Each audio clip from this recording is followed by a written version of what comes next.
Je parle souvent de création parce que je suis créateur de mode et que tous les 6 mois, je présente mes collections. Je fais également du consulting dans des sociétés diverses et des écoles de mode.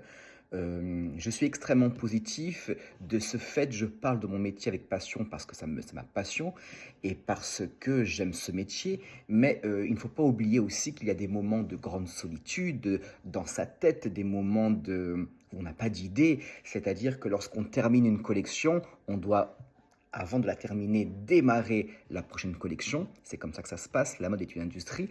Donc, on est en train de présenter la collection que Première Vision nous invite déjà pour aller trouver, voir les nouvelles matières. Donc vraiment, les deux collections se chevauchent, c'est juste une organisation.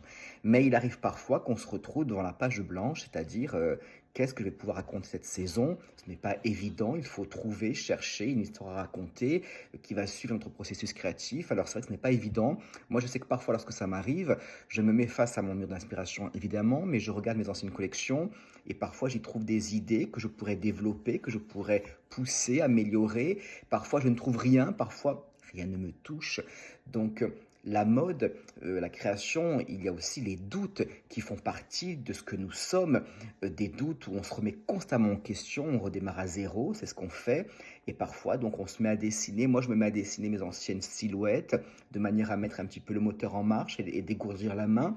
Parfois, ça fonctionne, parfois, ça ne fonctionne pas. Nous sommes des êtres humains avec nos plus et nos moins. Donc, il y a des moments où ça fonctionne, des moments où ça ne fonctionne pas. Et donc, ça s'appelle des moments d'angoisse, de doute, de terreur lorsqu'il faut vraiment présenter la collection à l'atelier qui doit commencer à faire les toiles, puisque la mode est une industrie avec son cahier des charges à respecter. Donc, tout ça fait que c'est la création. Excitante, troublante, elle peut être boostante comme elle peut ne pas l'être. Donc à nous d'être constamment dans cette espèce d'état d'esprit de rechercher. Et c'est vrai que le consulting que l'on peut faire à droite et à gauche nous permet d'être constamment en recherche de plein de choses, de plein de nouveautés.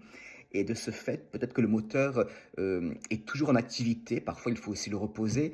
Bref, la création, c'est fabuleux lorsqu'elle est là et parfois elle ne l'est pas, donc il faut y aller tout doucement, la retrouver, la rechercher, parce que oui, c'est des doutes, c'est des angoisses, c'est des peurs de quelque chose qui n'arrive pas. Et bon, après, en général, si vraiment on cherche, ça peut arriver d'une manière différente. Voilà, il n'y a pas que des grandes choses, il y a aussi des petites choses que l'on recherche pour arriver à de grandes choses. C'est la création.